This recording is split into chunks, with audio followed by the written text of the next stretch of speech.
Clientes y mercados, marketing y comunicaciones de KPMG en Chile. Y realmente es un verdadero privilegio acompañarlos hoy como moderador de este webinar que hemos titulado Prevención del acoso, conciliación, entendiendo el nuevo estándar. Este webinar está siendo grabado, por lo que aquellas personas que no han podido atender en esta oportunidad podrán verlo después en nuestras plataformas de LinkedIn, tanto de KPMG como de Redmap. Quiero comenzar por agradecer el tiempo que se han tomado nuestras dos panelistas que nos acompañarán el día de hoy. Por un lado, María Cristina Fernández, quien es Managing Director de Tax, Employment and Compensations de KPMG en Chile, y Sara Narbona, quien es gerente de Personas y Asuntos Corporativos de Euro. Para presentar el contexto en el que realizaremos esta charla, quiero dejar con ustedes primero a María Jimena Bonilla, quien es directora de Redmap. Así es que, María Jimena, muy bienvenida, gracias por estar aquí, te dejo con la palabra. Buenos días a todos. Para nosotros en Redmond es un tremendo honor poder estar aquí esta mañana en el mes que hemos decidido conmemorar el Día de la Mujer con una serie de actividades que se enmarcan en nuestra causa, en el propósito que queremos conseguir. Y agradecer a KPMG porque ha sido nuestro aliado desde el año pasado con otras iniciativas. El año pasado partimos en noviembre con una iniciativa hablando de la ley de delitos económicos. Hoy nos reunimos acá para conversar sobre otras dos leyes que son tremendamente importantes y esperamos que en el futuro podamos seguir haciendo cosas juntos. Primero, mencionar qué es RedMat. RedMat hoy en día es una red de más de 550 mujeres en alta dirección que fue creada en el año 2015 y que reúne a mujeres de diferentes sectores de la economía y, por tanto, conversar sobre leyes que inciden en la alta dirección es tremendamente relevante porque la bajada práctica de esas leyes en cada sector puede tener sus matices. Y lo que buscamos a través de charlas y conversaciones como estas es irnos preparando para afrontar de mejor manera esos desafíos. Nosotros nos une el propósito de inspirar y acelerar la transformación de las empresas y organizaciones para el desarrollo de una sociedad sostenible que incluya la visión de las mujeres en la alta dirección. Y para eso lo que buscamos es convocar, conectar, potenciar y visibilizar a las mujeres con experiencia en cargos ejecutivos de organizaciones e instituciones en un entorno de redes y de colaboración entre nosotros, colaboración con otras instituciones, en este caso, por ejemplo, KPMG, y con los diferentes actores sociales con los cuales podemos ir avanzando en ese aportar el crecimiento y sostenibilidad de las empresas, porque creemos que son fundamentales para el desarrollo del país.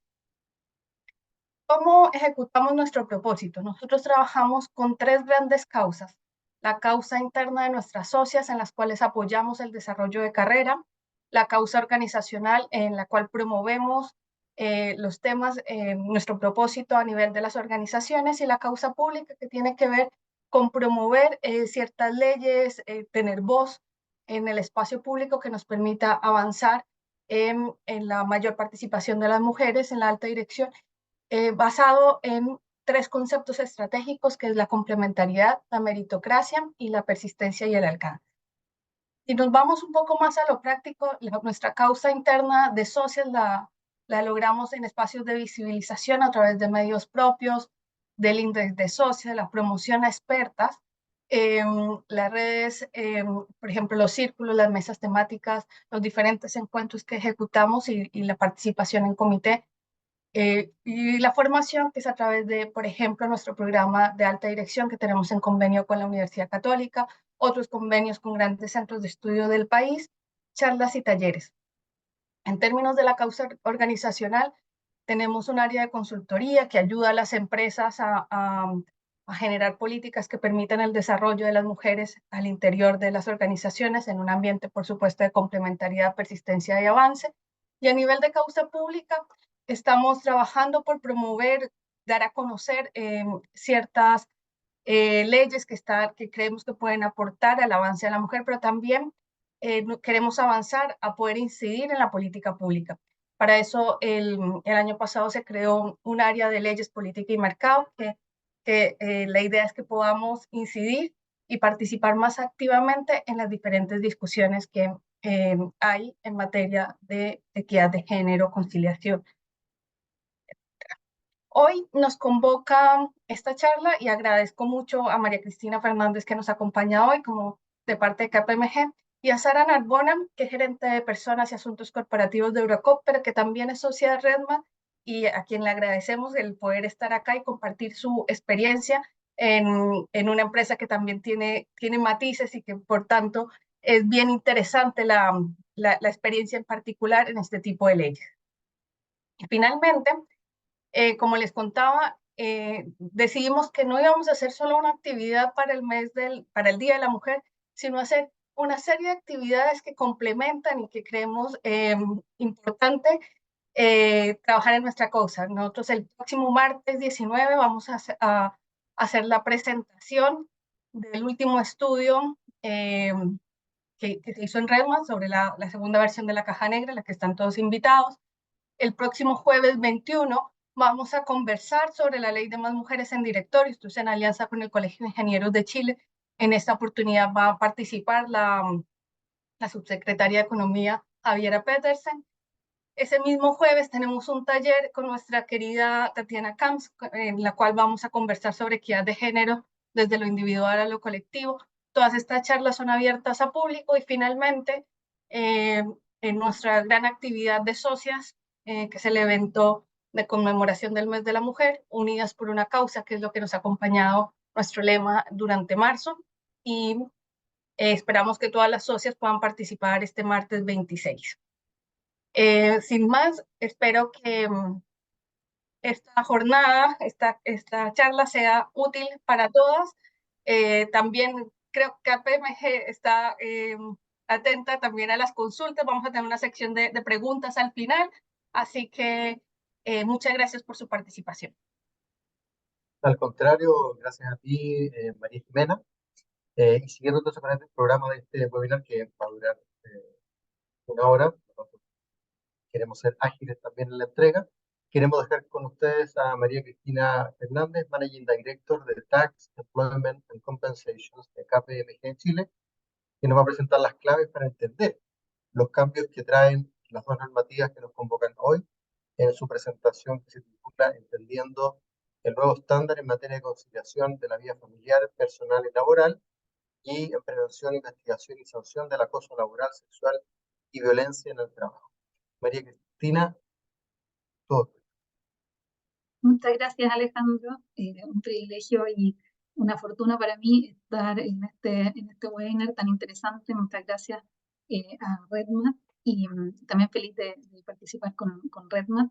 He estado muy atenta a todos los eventos que están haciendo este mes. También soy socia de Redmat, así que feliz de poder participar y de poder tener esta instancia para conocerlas también.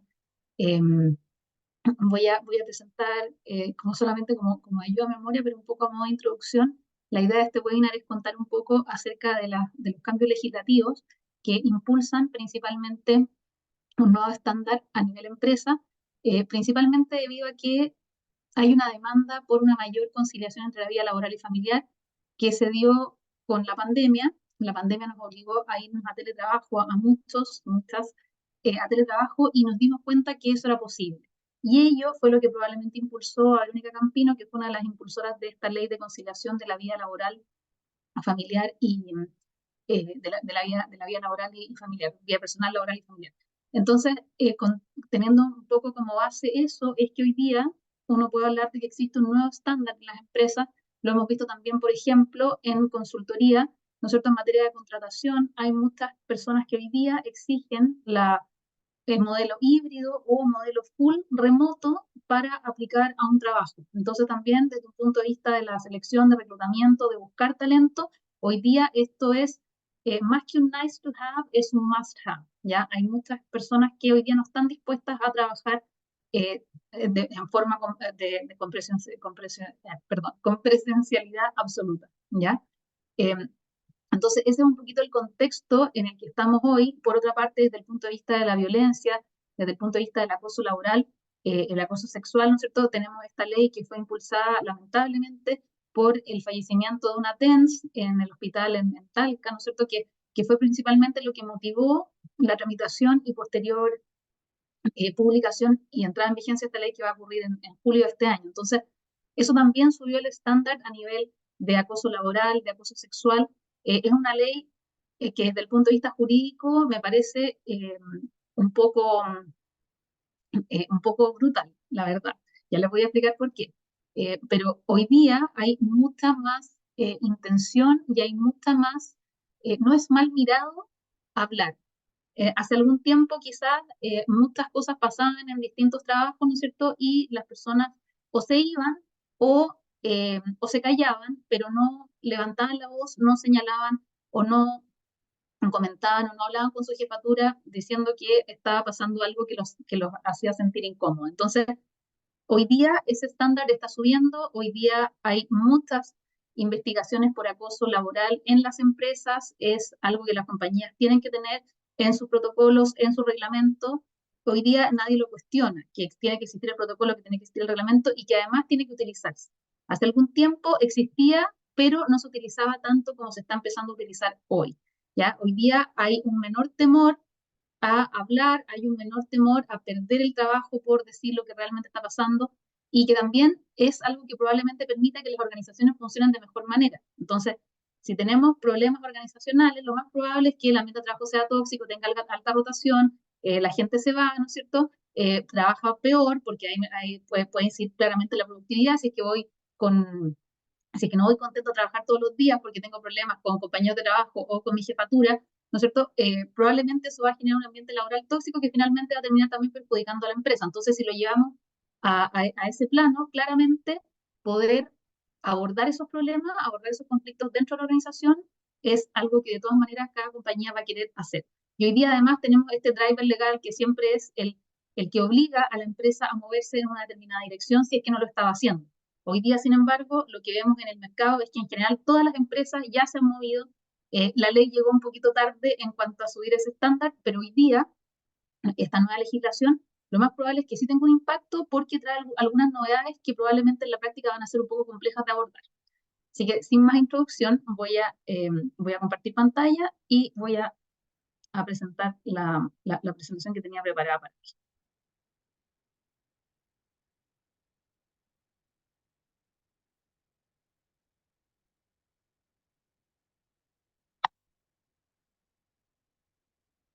Entonces, en primer término, nosotros tenemos la Ley de Conciliación de la Vida Personal, Laboral y Familiar, ley que fue publicada el 29 de enero del 2024. O sea, esta es una ley que ya está vigente. El objetivo que tiene la ley, ¿no es cierto?, es generar condiciones más favorables para la igualdad de género en el mercado laboral, avanzando también en corresponsabilidad parental y social, materia que también está hoy día muy sobre la mesa, la corresponsabilidad parental, la corresponsabilidad social. Hoy día creo que nadie discutiría que tener hijos y cuidarlos, o también cuidar enfermos, cuidar adultos mayores, es una labor que debería acometer y desarrollar la sociedad en su conjunto. Hoy día se entiende que esa carga no puede recaer exclusivamente en las mujeres, ¿ya? Que es un poco lo que ha ocurrido en general en Latinoamérica, por ejemplo, para comentar una estadística, por ejemplo, el transporte asociado al cuidado, es decir, quién lleva a los niños al médico, quién lleva a los adultos mayores al médico, quién se hace cargo de cualquier tipo de transporte o de movilidad familiar que tenga que ver con cuidado, en América Latina el 75% lo llevan adelante las mujeres. ¿Ya? Entonces, es una realidad que en el fondo siempre estas labores de cuidado han recaído en primer término sobre las mujeres. Por lo tanto, el objetivo de esta ley, además de permitir teletrabajar, ¿verdad?, en ciertas circunstancias, tiene como objetivo o intenta mover el mercado hacia la corresponsabilidad parental y social. Que eso se reconozca, que hay labores de cuidado que se ejercen con posterioridad a la jornada laboral.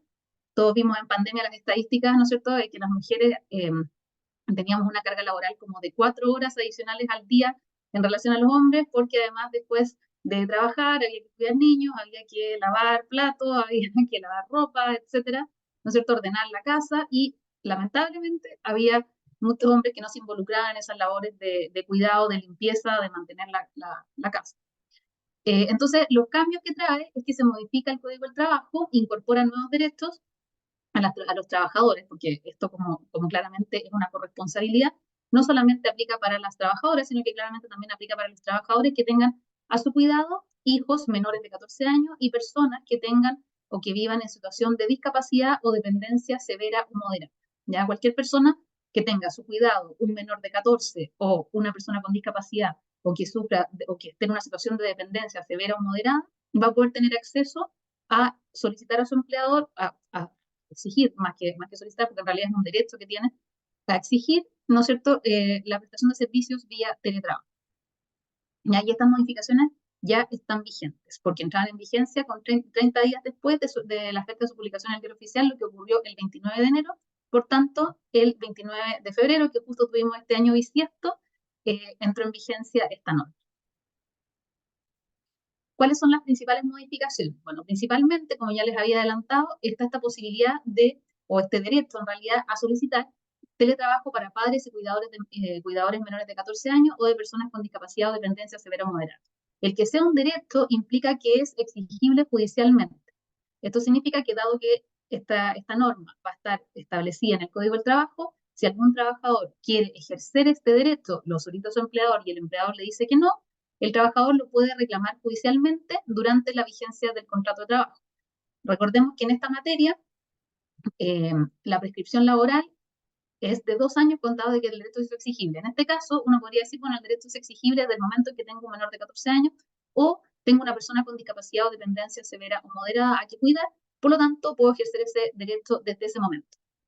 ¿Ya? Entonces, establece un procedimiento para solicitar el teletrabajo en ciertas circunstancias y también otros beneficios. El empleador se puede negar en ciertos casos, lo que probablemente, como ya vamos a ver o vamos a poder comentar, va a generar una judicialización de la materia.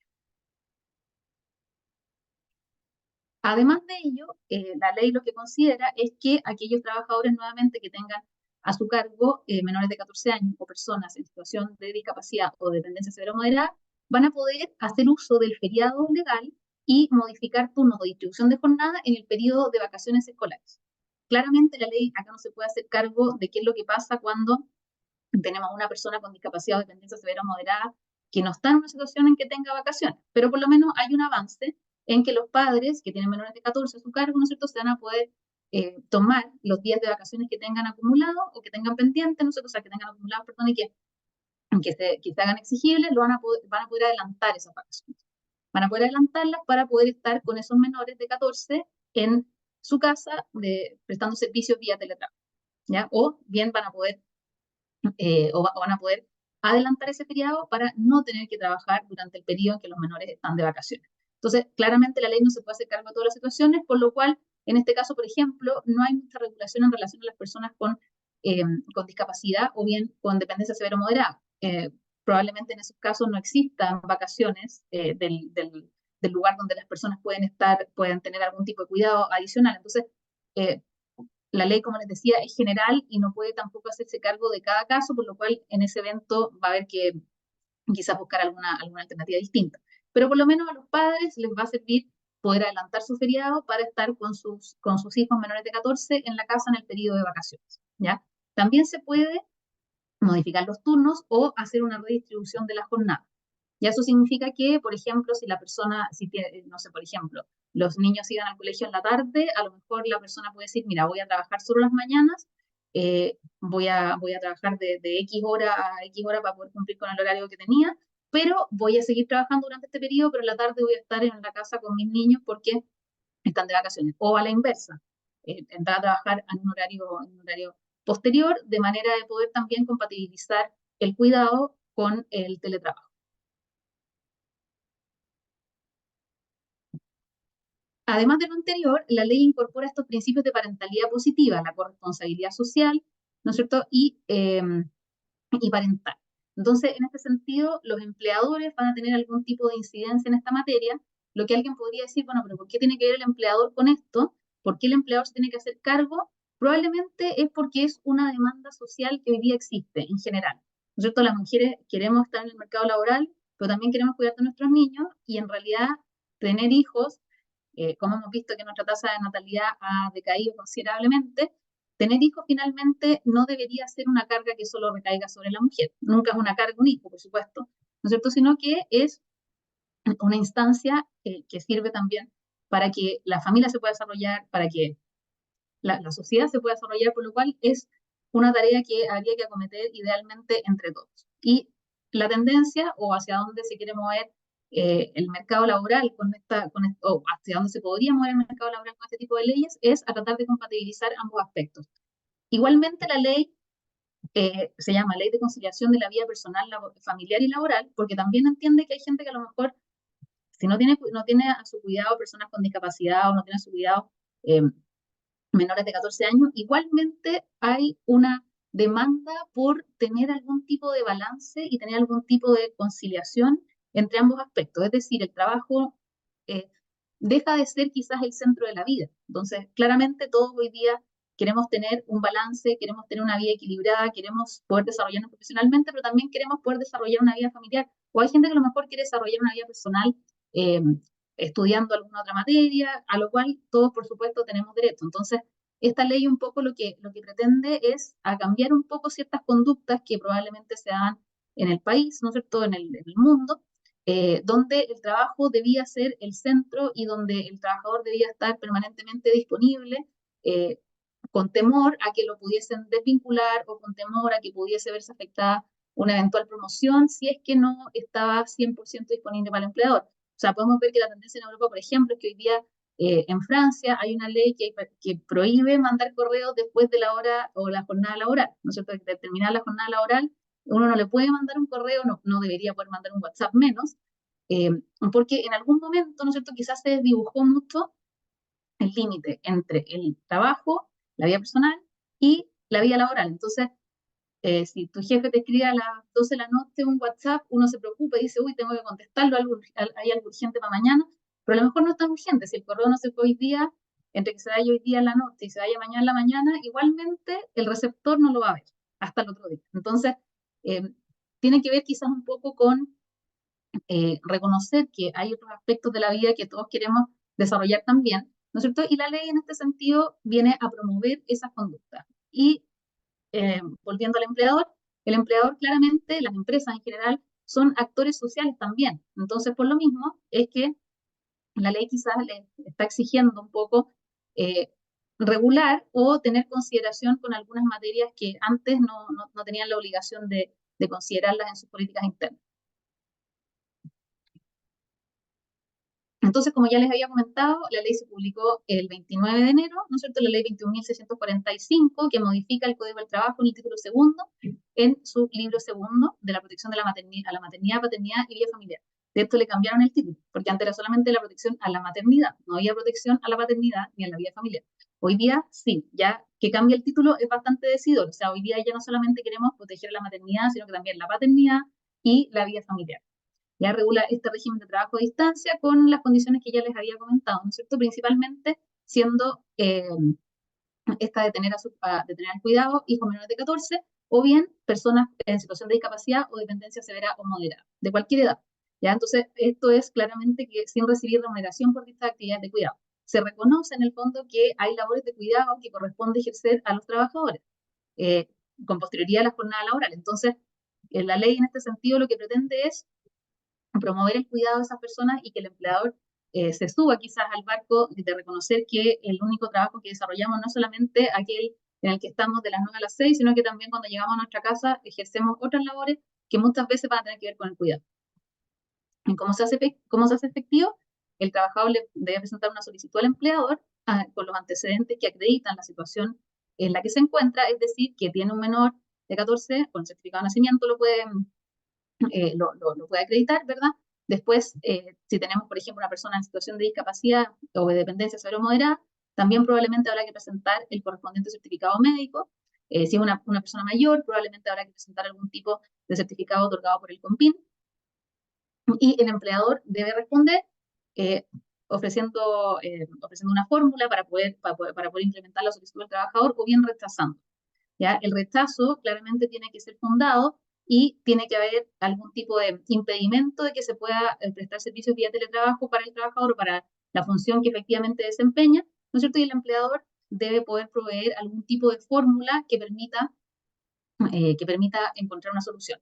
Por ejemplo, a lo mejor tengo una persona que no puede prestar servicios vía remota, pensando en algún tipo de proceso productivo, que se requiere la presencialidad del trabajador en una línea de servicio determinada. Entonces, a lo mejor se puede acomodar los turnos, ¿no es cierto? Y hay ciertos días en que va a estar presencial en la línea y hay otros días que a lo mejor va a desarrollar algún tipo de labor administrativa que quizás pueda ejercer vía remota. Pero lo ideal es que también el empleador, en el fondo, teniendo en consideración esta nueva normativa, esté con la disponibilidad para poder encontrar soluciones. A veces se va a poder, a veces no se va a poder, claramente. Eso es así. Lamentablemente, no todos los servicios se pueden prestar vía remota, por lo cual habrá que buscar una solución o, por ejemplo, en esos casos, dar prioridad a esos trabajadores para que puedan tomarse el feriado. Estoy pensando como desde el punto de vista quizás más organizacional, pero bueno, no te puedo dar presencialidad en el día a día, pero sí te puedo poner en el número 1 en la lista cuando quieras tomar el feriado porque tus hijos menores están de vacaciones, por ejemplo. Entonces, esa podría mostrar también que hay un compromiso de parte del empleador con el cumplimiento de la ley, pero que no se pueden prestar los servicios vía remota, lamentablemente por la naturaleza de los mismos. Entonces, eso también puede ser, por ejemplo, una alternativa de cómo podría manejarlo el empleador. Y entonces, estos son los beneficios que incorpora esta normativa, ¿verdad? El derecho a feriado preferente, o el derecho también a que se modifiquen los turnos o se redistribuya la jornada. También pueden existir pactos colectivos de reducción de jornada, se puede compatibilizar o se puede llevar adelante a través del sindicato, el efectuar pactos colectivos de reducción de jornada durante ciertos periodos. Ya todo esto está dentro de los periodos que la compañía, por ejemplo, tenga una estacionalidad, entonces van a haber periodos de alta, periodos de baja, se puede pactar reducción de jornada en esos periodos quizás de baja, con el compromiso de que durante los periodos de alta, ¿no es cierto?, se puedan redistribuir los turnos para que también se pueda cumplir con la jornada y promover también eh, la optimización de los procesos dentro de la empresa. ¿Ya? Entonces, el empleador un poco debe promover este equilibrio tanto entre la vida personal y la vida laboral a través de estos mecanismos que hoy día la ley le otorga. Entonces, puede parecer un poco una carga para el empleador, pero en realidad, si lo utiliza a su favor, la verdad es que puede ser una herramienta de desarrollo profesional y de desarrollo personal bastante importante. ¿Ya? Hay que hacer el análisis, ¿no es cierto?, de ver cuántos trabajadores tengo, qué funciones desarrollan, y poder ir compatibilizando estos beneficios para que todos los trabajadores puedan conciliar su vida laboral con la vida familiar. Eso con la ley de conciliación de la vida personal, familiar y laboral. Si alguien tiene algún comentario o pregunta, la quisiera hacer ahora, o podemos avanzar con la ley Karin y cerramos con las preguntas más adelante. ¿No? ¿Preguntas? ¿No? Hola, Sí. ¿se escucha? Sí. Hola, mi nombre es María, buenos días. Estoy un poco difónica. Quería preguntar si eso lo pueden hacer ambos padres o si uno lo hace, no lo puede hacer el otro. La ley no dice nada al respecto, por lo cual lo que uno puede entender es que lo pueden hacer ambos padres. Es decir, ambos padres podrían prestar servicios vía teletrabajo en la medida que tengan a su cuidado personal, que tengan a su cuidado menores de 14 años. Entonces, por ejemplo, padres que viven juntos, lo que señala la ley es los que tengan el cuidado personal. El cuidado personal, ¿no es cierto?, lo pueden ejercer ambos padres si es que viven juntos, por lo cual no habría ningún obstáculo en que lo pidiese tanto el padre como la madre. Ya, gracias. Bueno, Avancemos seguimos. con ¿Ah? la ley Karin unos 3 minutos más. Sí, seguimos con ley Karin. Súper. Bueno, el objetivo de la ley Karin es la prevención y sanción del acoso laboral, sexual, incorporando además el concepto de la violencia en el trabajo. ¿Ya? Entonces, lo que pretende esta norma es promover un ambiente laboral seguro que garantice la dignidad de las personas, erradicando la violencia laboral en todas sus formas, mejorando las normas legales sobre sanción y prevención del acoso. Es la ley 21.643 y esta ley se publicó el 15 de enero del 2024 y va a empezar a regir el 1 de julio del 2024. ¿Ya? Que modifica el Código del Trabajo y la Ley General de Bases de la Administración del Estado, el Estatuto Administrativo, Estatuto de Funcionarios Municipales y la Ley Orgánica Constitucional de Municipalidades. Y como ya les decía, la vigencia es a partir del 1 de julio del año 2024. ¿Qué novedades trae esta ley y por qué yo antes les había anticipado que me parecía un poco brutal? Es porque principalmente el acoso laboral hoy día constituye una acción o una reiteración de hostigamientos que se ejercen por por el empleador a un trabajador o más trabajadores o entre trabajadores, ¿ya? Y hoy día la norma que contiene la definición de acoso laboral establece que se requiere una reiteración en la acción o hostigamiento. Hoy día, el acoso laboral con esta norma cambia conceptualmente y basta con una sola acción, ¿ya? Sin requerirse una reiteración de la conducta en el tiempo. Por eso les decía que me parece un poco brutal, porque la verdad es que cualquier cosa podría ser hoy día considerada acoso laboral. A lo mejor al calor de una discusión alguien puede levantar un poco la voz y eso ya va a calificar como un acoso, por ejemplo. Entonces, quizás hay que estar un poquito al contexto, hay que tener un poco de criterio en la aplicación de esta norma, pero claramente se puede prestar también para pequeñas venganzas o grandes venganzas, ¿no es cierto? Entonces, hay mucho que se va a poder hacer con esta ley, por lo cual parece un poco quizás extrema la medida de cambiar el concepto de acoso y entender que se configura con una sola acción, al menos en mi opinión. Ya. Luego, entonces, ¿no es cierto?, el reglamento interno tiene que incluir el procedimiento de investigación, las medidas de resguardo a los involucrados y las sanciones. Esto ya existe y está absolutamente vigente hoy. Ya las empresas que tienen reglamento interno tienen que tener un procedimiento de investigación y sanción del acoso laboral y del acoso sexual. ¿Ya? Esto es un must-have, es una obligación legal que aplica para todas aquellas empresas que están obligadas a tener reglamento interno. Pero ahora la ley también dice que aquellas empresas que no están obligadas a tener reglamento interno van a tener que contar con algún reglamento o protocolo que le deberán informar a sus trabajadores en forma semestral de la prevención del acoso laboral, sexual y la violencia en el trabajo. Entonces, se extiende la obligación a aquellas empresas que por su tamaño, por su número de trabajadores, no tienen la obligación de tener reglamento interno.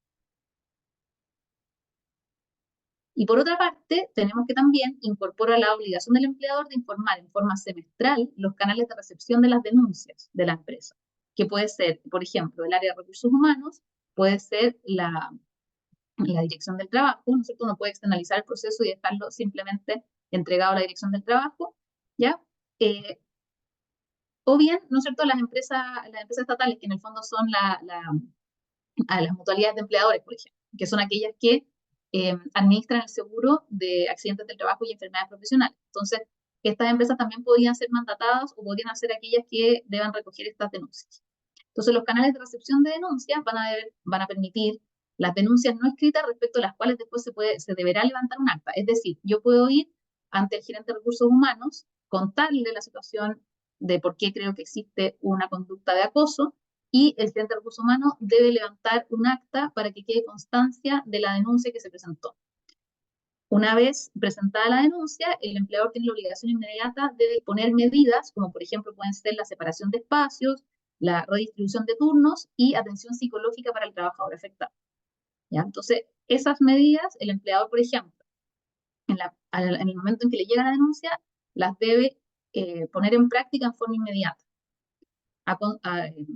a riesgo de que el trabajador pueda, por ejemplo, demandarlo por vulneración de derechos fundamentales, principalmente porque no cumplió con su deber y con su obligación de cuidado del trabajador que está presentando la denuncia. Entonces, en el momento en que se presenta esta denuncia, el empleador inmediatamente tiene que disponer estas medidas, que principalmente pueden ser la separación, redistribución de turnos y atención psicológica. Creo que es clave, esto también ya está vigente. Hoy día el Código del Trabajo, cuando uno presenta una denuncia de acoso laboral, inmediatamente el empleador debería disponer medidas que tiendan a resguardar principalmente el secreto de la investigación y que dejen en una especie como de stand-by la relación entre los trabajadores que están involucrados en la investigación. ¿Ya? Entonces, de esta manera, separar espacios, por ejemplo, o redistribuir turnos, evita que se siga adelante con la confrontación y se puede efectuar un procedimiento de investigación absolutamente, no sé si absolutamente, pero lo más limpio posible, lo más objetivo posible, que es lo que busca el empleador. Como KPMG, ¿no es cierto?, nosotros hemos participado, hemos asesorado a varias empresas en procedimientos de investigación de acoso laboral y la verdad es que hay muchas materias que en el fondo tienen que ver más con problemas de clima laboral que con problemas de acoso laboral, ¿ya? Claramente en el trabajo uno conoce gente de absolutamente distinta formación, de distinta procedencia, ¿no es cierto? Que obviamente es la diversidad y es lo que enriquece las relaciones laborales, pero claramente eso va a poder generar roces. Y esos roces muchas veces no son gestionados por la jefatura porque nadie los comenta, hay personas que prefieren hacerse como un poco los locos, hay otros que prefieren comentar de pasillo, ¿no es cierto? Entonces generan ambientes laborales que pueden ir incrementando una especie como de una incubadora de toxicidad, ¿ya? Y eso quizá es lo que las empresas deberían tener en consideración, más que pensar un poco en que la ley de acoso laboral los va a poner en una situación bastante apretada en materia de acoso porque van a tener que tener una disponibilidad de tener un equipo que esté a cargo y principalmente pensando en que la conducta de acoso se va a generar con una sola acción.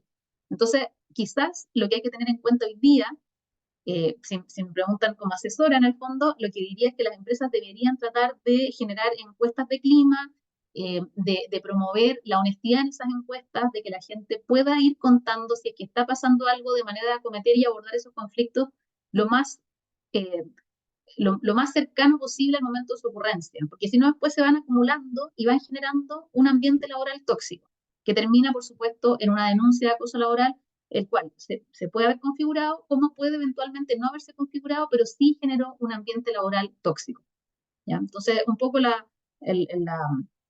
resumen o el corolario que uno podría ver de esta ley, ¿no es cierto?, es que claramente el impulso de la ley fue el caso de Karin, ¿verdad? Esta TENS que llegó al extremo.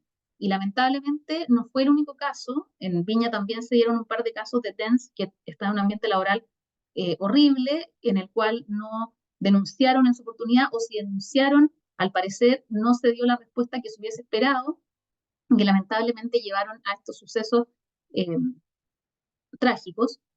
Por lo cual, creo que la invitación o la forma en que los empleadores y las empresas deberían quizás acometer o tener en consideración o incorporar estas leyes a su práctica diaria tiene que ver mucho más con preocuparse del ambiente laboral que se desarrolla en su entorno más que con el cumplimiento de la ley, ¿sí?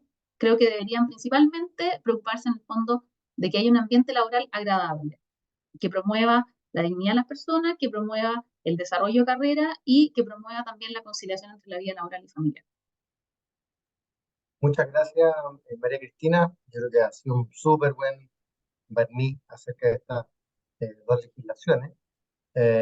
Y me quedo con un mensaje que tú señalas, en el sentido de que conciliación parece no haber sido una legislación venida de Marte, o sea, las empresas más o menos estaban en cierta medida preparadas y Karin exige un poco más de atención y donde la prevención, ¿cierto? Y la asesoría que empresas como la nuestra, como KPMG, que prestan asesoría laboral, más de 100 clientes en estas materias, puede contribuir también en ese sentido. Así que muchas gracias, María Cristina. Eh, y nos gustaría iniciar entonces una conversación sobre cómo las empresas están acogiendo este llamado. Y por eso, como les decía al comienzo de esta reunión, conversaremos con Sara Narbona, quien es gerente de personas y asuntos corporativos de Euro. Para quienes no los conocen, eh, Euro es una empresa especialista en el rubro inmobiliario, construcción y multifamily, y su propósito es mejorar vidas cuidando el mundo. Con más de 30 años de exitosa trayectoria, ellos se sienten orgullosos de decir que en el ranking de Building Happiness 2022 de Book, que mide la felicidad de los colaboradores, ellos ocuparon en quinto lugar. Así que, desde luego, estamos muy contentos de tenerlos acá y muchas gracias, Sara, por acompañarnos. Entonces, quizás para comenzar, eh, Sara, ¿con qué tipo de iniciativas ustedes ya estaban abordando estas temáticas, tanto de conciliación de vida familiar, personal y laboral de los trabajadores de Euro, como con la prevención del acoso en la organización?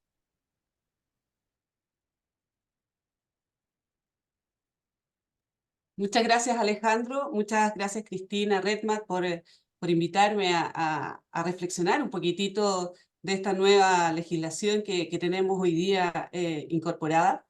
Y bueno, tal cual como decía Cristina, una cosa es la legislación y otra cosa es cómo ésta hace vida en una compañía o en las organizaciones. Como bien tú dices, Alejandro, nosotros tenemos un propósito como compañía y que nos une y que es mejorando vidas, cuidando el mundo. Y en ese sentido, para nosotros, las primeras personas que tenemos que cuidar y preocuparnos son las personas que trabajan con nosotros, en nuestra organización. Y nosotros ya veníamos trabajando de alguna forma en varias acciones asociadas concretas en conciliación vida-trabajo y que están asociadas a, por ejemplo, el trabajo híbrido. Nosotros ya hace mucho tiempo que tenemos el trabajo 3x2, se los ofrecemos a aquellas posiciones que efectivamente lo pueden realizar. También tenemos los días de equilibrio, que son aquellos días que tú puedes solicitar solamente a modo de necesidad, ya sea para ir al médico o tener alguna cosa pendiente que realizar. Tenemos los fines de semana XL, que son aquellos que se extienden. Puedes tomar un viernes o un lunes, de manera que nuestros colaboradores también puedan considerar esto como un beneficio y nadie lo cuestiona, sino que todo esto lo tenemos automatizado, lo pide en el sistema y por lo tanto es algo totalmente factible de realizar. Tu año remoto. Tenemos la posibilidad de que las personas puedan tener 100% remoto durante un año para que desarrollen su proyecto personal. Como también el día de fallecimiento por mascota, por ejemplo, que es algo que, como todos sabemos, la vida ha ido cambiando y las mascotas son parte ahora de nuestra familia. Y eso ha hecho que también sea relevante cualquier situación que ocurra con ello.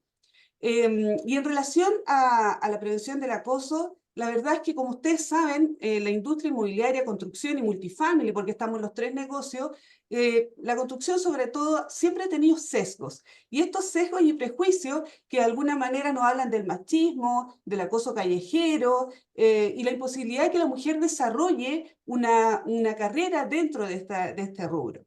Yo primera vez que trabajo en esta industria, había trabajado en la industria de salud, en muchas otras industrias, y la verdad es que cuando ingresé, la primera impresión que me dio, y uno lo tiene en el recuerdo, es qué pasa en una constructora, una construcción.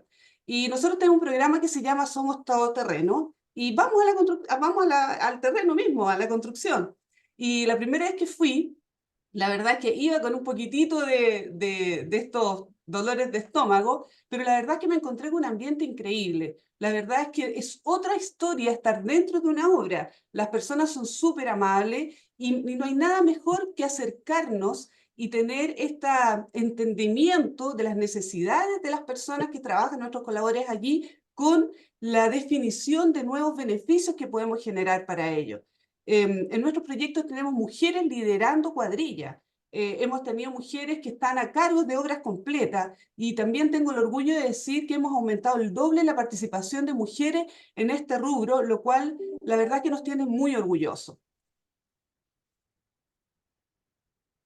Excelente. Y en este camino que ustedes han avanzado, Sara, y a lo mejor haciendo una comparación con la misma industria en la que Euro se desempeña, ¿cuáles dirían entonces que son probablemente las brechas que las compañías tienen que empezar a abordar con un mayor esfuerzo para adaptarse a estas nuevas legislaciones en materia, por ejemplo, de prevención del acoso? Mira, yo creo que lo principal y tal cual como lo decía Cristina, hay dos puntos en la ley, Karen, que van a requerir una especial atención y que tiene que ver con la amplitud de la violencia, es decir, que ahora estamos incorporando a los externos, las personas clientes, proveedores, etcétera, que pueden incluso realizar una acción de acoso hacia nuestros colaboradores. Eso va a ser un desafío muy importante de abordar y que tenemos que incorporarlo en los procesos. También la definición del acoso, tal cual como lo decía Cristina, que hoy día no exige una reiteración. Puede ser una sola vez y eso ya va a significar que tú tienes que acoger la denuncia. Por lo tanto, es probable y va a ser así que aumente el volumen de las denuncias. Y el desafío que va a tener entonces la organización es cómo va a abordar esto. Mi opinión personal es que tenemos que trabajar desde adentro hacia afuera, es decir, va a haber un gran énfasis en el desarrollo de los líderes dentro de una organización. Ellos van a ser parte fundamental de poder generar ambientes positivos, generar contención, generar y vislumbrar alguna situación problemática y anticiparse a esos hechos para que podamos trabajar en forma preventiva y no en el fondo estar asumiendo esta cantidad de denuncias. Recuerden además que esto dice que hay que entregarlo o informarlo, y por lo tanto imagínense la dirección del trabajo, si todos deciden entregarse a la dirección del trabajo, no va a dar abasto, y yo creo que también ahí hay un vacío de la ley. ¿Cómo se va a abordar esto? Es la gran incógnita. Nosotros por lo menos ya lo estábamos trabajando tercerizado con una empresa externa, así como KPMG también entrega el mismo servicio, lo que ha facilitado enormemente la objetividad de cada caso. Ahora, ¿cómo esto en forma masiva se puede realizar? Yo creo que vamos a tener casos menos complejos, pero con una mayor cantidad. Durante la discusión de los proyectos, eh, se habló insistentemente que aquí se requiere también un cambio cultural por parte de las empresas. Y no sé si ustedes coinciden en esa Es concepción, que y que es algo fundamental de hacer, como decía la Cristina, preparar el camino antes, no esperar, ¿cierto?, que nos tallen los casos y ver cómo arreglamos la carga en el camino, sino que introducir un cambio cultural. Y mi segunda pregunta quizás es, ¿ustedes creen que hay compañías o sectores para los cuales es más difícil realizar este cambio cultural?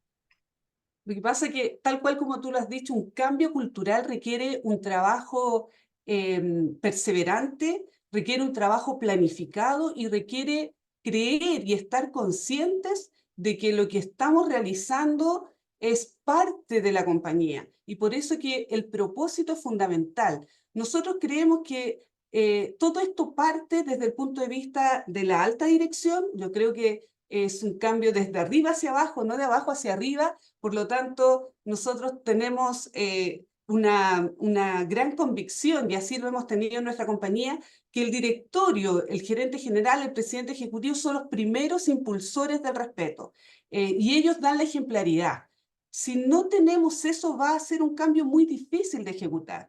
Para nosotros, en nuestro modelo de liderazgo, además de nuestras competencias de desarrollarnos a nosotros mismos, tenemos que estas competencias se tienen que desarrollar tanto en un ambiente de respeto como en resultado. Por lo tanto, ambas dimensiones son tremendamente relevantes. Realizar una acción sin respeto no es válido, y realizar solamente respeto pero sin resultado tampoco nos lleva a tener los resultados que necesitamos en la compañía. Y ambas dimensiones son las que nosotros estamos midiendo en cada uno de nuestros indicadores. Por lo tanto, el desafío cultural es la perseverancia, la autonomía también de este líder, que va a tener que tener un desarrollo autogestionable, porque con la dimensión de los cambios tampoco vamos a poder tener un desarrollo tan guiado. Y por eso que la selección, como decía Cristina, va a ser fundamental. Cómo tú, cuando logras seleccionar a esta persona, te das cuenta de algo muy importante hoy en día que todavía no lo tenemos tan internalizado. No sacamos nada con que una compañía tenga un propósito muy lindo, pero que no se condice con el propósito personal de cada persona. Si nosotros logramos detectar que el propósito personal de la persona hace match con el propósito de la compañía, el cambio cultural va a ser mucho más simple y mucho más fácil, porque esa persona florece en esta compañía, porque esa persona quiere estar en esta compañía, le encanta cómo es esta compañía.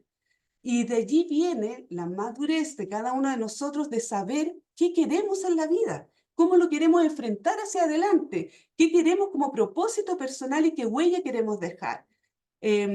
Para nosotros es un desafío el proceso de selección, toda la gestión de talento, la transformación de este talento para poder desarrollar una organización que permita contener e incorporar todo lo que la ley te dice sin una exigencia por cumplir la ley. Súper, quizás esta es una pregunta para las dos. En el debate público hubo quienes manifestaron su preocupación en torno a la ley de prevención del acoso, ya que podría elevar la conflictividad laboral. Yo creo que lo hemos hablado un poco en esta charla, ¿cierto? Esto abre también la ventana para que piense que cualquier cosa es susceptible de ser denunciada. ¿Cómo ven esto, María Cristina, en nuestros clientes? ¿Es una prevención que hemos podido detectar? ¿Cómo se aborda? Y quizás también preguntarte, en estos contextos legales, cuando las empresas los miran, pueden parecerles de repente un poco abrumadores. Entonces, quizás por dónde empezar, ¿cierto?, con esta adaptación, cambio cultural que nos comentaba Sara.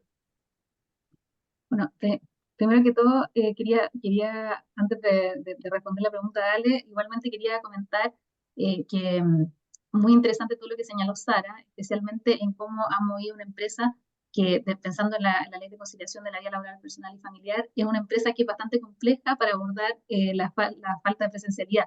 Entonces, en ese sentido, me parece que todos los ejemplos que señalaron son muy interesantes, muy inspiradores en el fondo para que otras empresas también puedan ir implementando. O sea, si una inmobiliaria lo pudo lograr, cualquier empresa lo va a poder lograr, pienso, es una empresa que por supuesto requiere presencialidad, entonces el hecho de que pudiesen implementar políticas que fomenten la conciliación entre la vida laboral y familiar, lo encuentro un logro muy interesante.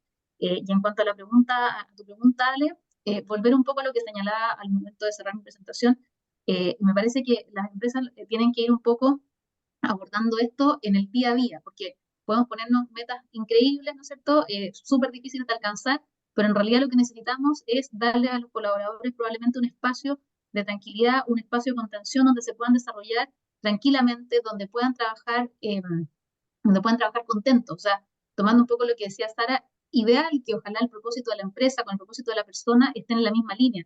Pero también vamos a saber que, por ejemplo, hay muchas posiciones, principalmente las que recién están ingresando al mercado laboral, que en realidad están recién conociendo, están recién desarrollándose, recién intentando saber qué es lo que van a querer hacer con su vida en general. Entonces, en ese contexto, creo que el empleador principalmente debería enfocarse en mantener un ambiente laboral adecuado, libre de violencia, que respete la dignidad de las personas, en cómo hacerse cargo en la violencia que podría ejercer, por ejemplo, clientes, que podrían ejercer proveedores.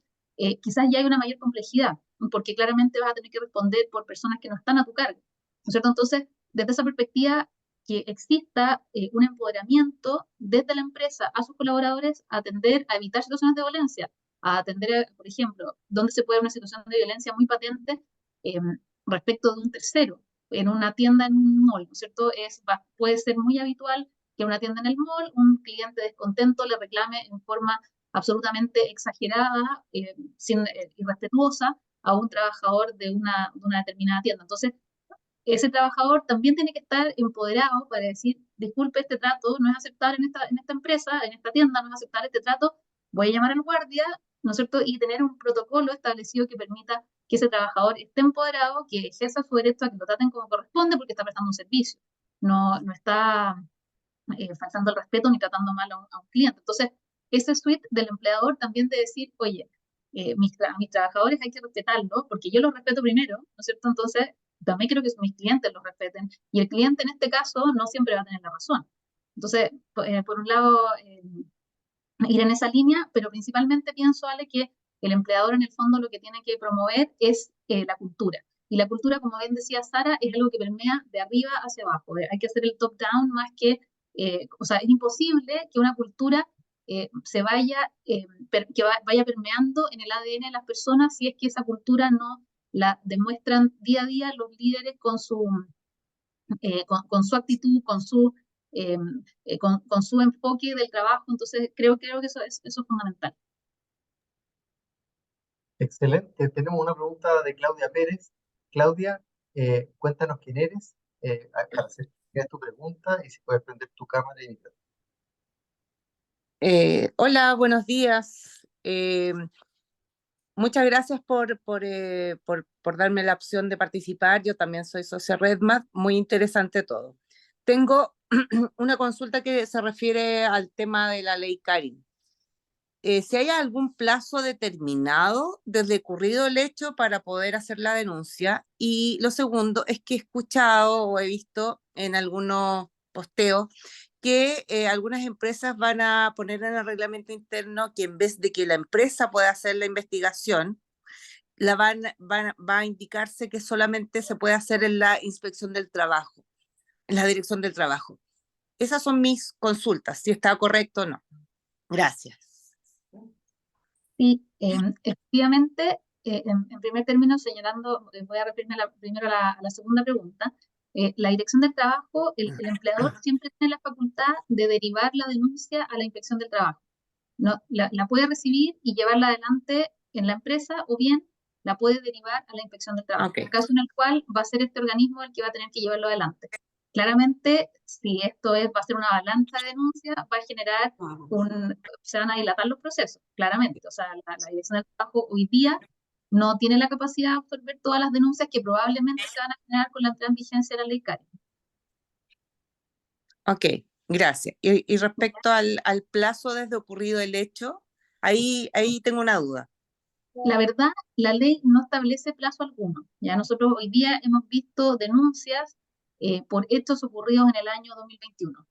Y la ley no da ningún plazo, por lo cual la empresa estaría en teoría obligada a tomar esa denuncia. Existe sí la prescripción laboral, que es de 2 años contados desde la ocurrencia del hecho.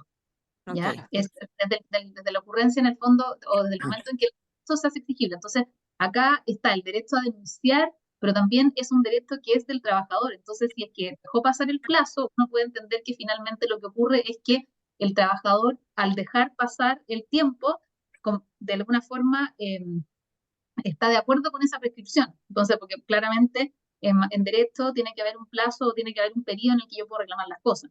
Entonces, igualmente, como te decía, hemos recibido denuncias del año 2021 y esas denuncias igualmente la empresa ha tomado la decisión de abordarlas, porque en algunos casos, ¿no es cierto?, son situaciones que se arrastran y que lamentablemente explotaron en el 2024 viniendo el 2021. Ok, perfecto. Muchas gracias. Una pregunta también en el chat. Dice, ¿por cuántas personas debe estar conformada la empresa para tener este reglamento interno? Me imagino que se refiere al sindicato, Sí, ¿no? son 10 personas. 10 personas, la empresa con 10 personas tienen que tener el reglamento interno. Entonces, una persona con 9 trabajadores no tendría que tener reglamento interno, pero de acuerdo a la ley Karen, igualmente va a tener que tener algún tipo de protocolo que permita recibir las denuncias de acoso laboral o sexual. Muy bien, esa era la pregunta que nos hacía Romina Rivera. Tenemos otra pregunta de Pamela que dice, ¿la empresa puede otorgar teletrabajo parcial un par de días a la semana, aunque el rol se pueda realizar 100% online? Sí, si estás con el micrófono apagado. Estás muteada, Cristina. Sí. El empleador tiene la facultad de organizar y dirigir la empresa, por lo cual la compañía, por ejemplo, podría tomar una definición y decir, acá tenemos trabajo híbrido. Venimos 3 días, no venimos 2 días. Entonces, respecto de alguna trabajadora o trabajador que estuviese en la situación de la ley de conciliación de la vida personal, laboral y familiar, podría solicitar trabajar 100% remoto, pero el empleador en el fondo siempre puede dirigir o siempre puede organizar la prestación de los servicios de la forma que más le acomode. Oye, Obviamente Cristina, está la ley, por lo tanto no está la excepción. ahí solo como recomendación, nosotros tenemos muy definidos los cargos que están sujetos a posibilidades de híbrido y los cargos que no. De manera Sí. que también las personas que ingresan a trabajar o ya las que trabajan en la organización tengan claridad de que su cargo está acogido o no. Por ejemplo, un jornal en la construcción es imposible que tenga Imposible. trabajo híbrido, pero Sí. sí una persona que trabaja inmobiliario, multifamily o en la casa matriz corporativa sabe que su cargo tiene una disponibilidad de híbrido y eso baja mucho la conflictividad porque hay claridad en los procesos. Súper importante, Sara, porque en el fondo ese rayado de cancha previo, en el fondo es saber cuáles son los términos y condiciones del trabajo para no aspirar a cosas que no van a pasar. O sea, claramente un jornal que quiera trabajar o que quiera prestar servicios vía teletrabajo tiene que cambiarse de área, porque Exactamente. sinceramente no. Exactamente. Sí, me parece lo encuentro muy positivo en el fondo que existe ese rayado de cancha y que se sepan de antemano cuál es la descripción de cargo, cuáles son la forma en que se van a tener que prestar los servicios, etcétera. Aquí hay una pregunta muy interesante de Leland Ross, que dice que ¿qué pasa si el acoso lo realiza un cliente? ¿Hay algo que la empresa pueda hacer de acuerdo a este marco legal? O sea, hoy día lo que establece la ley en el fondo es que el empleador se va a tener que hacer cargo de ese tipo de conducta. Entonces, desde el punto de vista del trabajador que sufre ese acoso, lo que la empresa tendría que hacer es, como les decía anteriormente, y dado que la ley todavía no entra en vigencia y que también es una materia que es bastante nueva, el empleador tendría que tomar las medidas de resguardo correspondientes. Entonces, en ese sentido, lo que se me ocurre un poco es que podría tener algún tipo de protocolo, algún tipo de procedimiento respecto del cual pueda, no sé si vetar a ese cliente, no prestarle más servicios, generar algún tipo de amonestación a ese cliente. También depende del área en la que nos encontremos. O sea, por ejemplo, en una tienda, como en el ejemplo que señalaba con anterioridad, es bien patente, es súper fácil de ver, porque está la persona ahí, el cliente molesto, le pega un grito, ¿no es cierto? Entonces, el empleador ahí claramente puede poner un poquito, tener ayuda del guardia, del resto de los trabajadores dependientes de la tienda. Pero, por ejemplo, en otros ámbitos, como podría ser, voy a llevar al área nuestra, en el área de consultoría, ¿no es cierto? También es complejo que se dé un tipo de acoso de parte de un cliente frente a un profesional de la firma que a lo mejor al cliente no le gustó el trabajo que hizo, o no le gustó el servicio, pero claramente eso ya se resuelve en otra instancia. Entonces, va a tener que ver probablemente mucho con la naturaleza de los servicios que provee la empresa o con el negocio que la empresa lleva adelante para poder establecer cuáles van a ser aquellos protocolos, aquellos procedimientos que la empresa va a poder poner en práctica para evitar o para promover el buen trato también con los clientes y proveedores. La ley de conciliación, Estefanía Aranda nos pregunta si al tener un hijo menor de 12 años, puedo solicitar acogerme a modalidad 100% remoto, incluyendo periodos que no sean de vacaciones. Sí, puede. En la medida que las funciones que cumpla se puedan prestar La 100% naturaleza. vía remota, lo puede hacer. Romina Rivera pregunta que nos hace una consulta bien específica. Dice que un subgerente de mi empresa pidió que me despidieran abiertamente en el chat del equipo, donde claramente no estoy yo. Esto fue hace 2 semanas. ¿Cuánto plazo tengo para denunciar? Hoy, Él lo terrible entiende como situación. acoso. Sí, terrible situación y no hay plazo, pero la recomendación es denunciar lo antes posible. Denunciar lo antes posible para que la empresa tome las acciones correspondientes. Bien, son las 10:03 y no queremos interrumpir la agenda de los demás. Si les Sí. parece, un par de líneas, comentarios finales, María Jimena, María Cristina y Sara, y vamos concluyendo con este interesante webinar. Agradecer la participación de todos, creo que es bien interesante y estos son temas en los que tenemos que aprender, prepararnos, entender qué significa los matices que tiene cada empresa dependiendo de las operaciones. Entonces agradezco mucho a Sara y a Cristina por compartir su experiencia con nosotros. Este seminario igual va a quedar publicado en los canales de Redmond para los que quieren verlo, los que se lo perdieron, para que puedan tenerlo disponible. Y creo que fue bastante inspiradora. A mí me encantó la experiencia de Eurocopa en términos sobre todo de cómo abordar liderazgo, las nuevas formas de liderazgo en las organizaciones y el promover esta autonomía del líder en este desarrollo profesional en el cual también mencionaba que la coherencia y el ejemplo desde la alta dirección es fundamental. Así que muchas gracias a todos y que tengan muy buen día. Muchas gracias. Muchas Muchísimas gracias. A todos. Muchas Que gracias. Gracias. Que estén Gracias. bien. Esté muy bien. Adiós. Gracias. Gracias a todos y concluimos este seminario gracias a las más de 100 personas que estuvieron conectadas durante esta hora y esperamos vernos en la próxima oportunidad.